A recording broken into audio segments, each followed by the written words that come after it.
Hola amigos, ¿cómo estáis? Espero que vaya todo muy bien. Hace tiempo que me pedisteis una comparativa entre la Ateca de 2019 y el de finales de 2020-2021.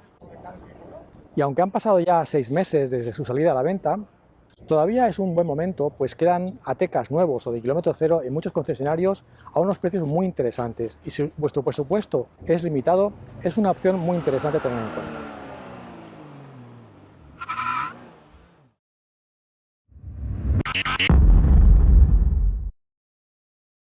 Para la comparativa vamos a usar el acabado FR. Y aprovecho para agradecer a Óscar, David y Aitor que muy amablemente han prestado sus Atecas para este vídeo. Si empezamos por la parte frontal, lo primero que podemos observar son las nuevas formas de los faros, que ahora son un poco más pequeños y son full LED de serie. Pero algo que destaca aún más es la nueva parrilla inspirada en la del Seat Tarraco. En la zona del parachoques tenemos las luces antiniebla con unos paneles más grandes que en el modelo anterior, pero el parachoques en general ha tenido un lavado de cara significativo, como podemos ver aquí.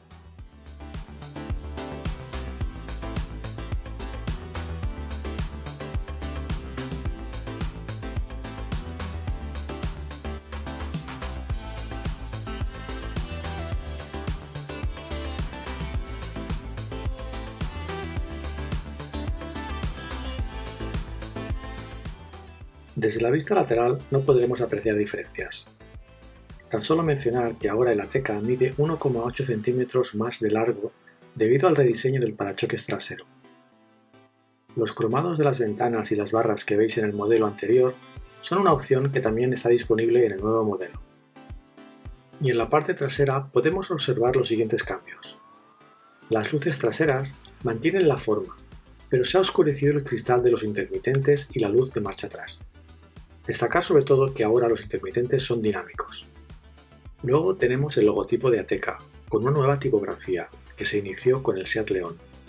Los reflectantes traseros son ahora más largos y finos, y al igual que el parachoques frontal, el trasero también ha tenido un lavado de cara importante. El doble escape ahora está oculto y visualmente se ha sustituido por estos falsos escapes. Y para acabar con la parte de atrás, tan solo mencionar que el logo FR ahora pasa a combinar los colores gris y plata.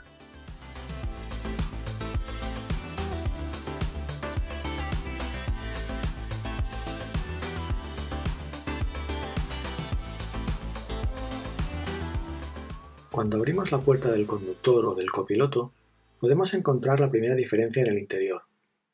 La estribera iluminada con el logo de FR ha pasado de ser negra y roja a totalmente plateada.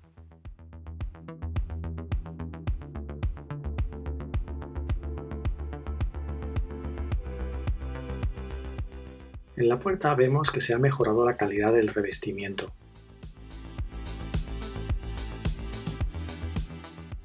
Y el logo del sistema de audio Beats que hay en los altavoces ha pasado de rojo a negro. El volante también ha tenido unos ligeros cambios en la parte inferior, que ahora es claramente más plano y la zona con el logo FR es totalmente plateada.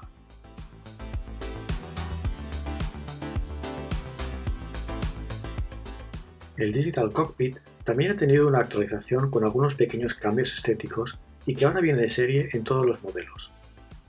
Pero en mi opinión, lo más destacable del interior es el nuevo sistema de infoentretenimiento, cuya pantalla crece hasta las 9,2 pulgadas, incluye reconocimiento de voz y es totalmente táctil, aunque personalmente echo de menos el control físico de volumen. Permitidme una pequeña pausa publicitaria. Os recuerdo que en la página web canalateca.com podéis encontrar los accesorios que vamos probando en el canal organizados por categorías.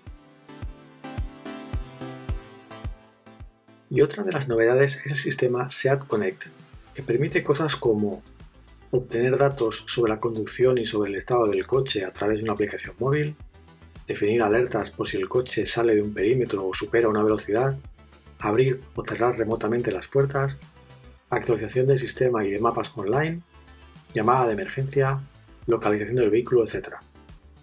Si os interesan los detalles, os dejo aquí arriba un vídeo dedicado exclusivamente a Seat Connect.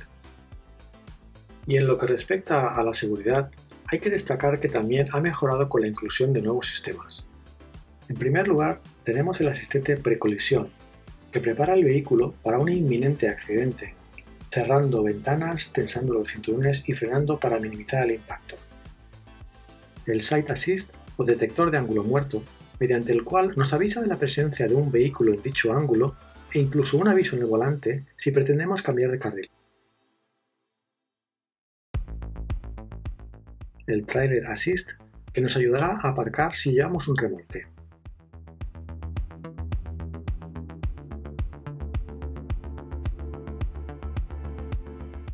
Y finalmente el asistente de viaje, que incluye varios sistemas, como el Lane Assist o asistente de salida involuntaria de carril, el control de crucero adaptativo predictivo y el asistente de atascos.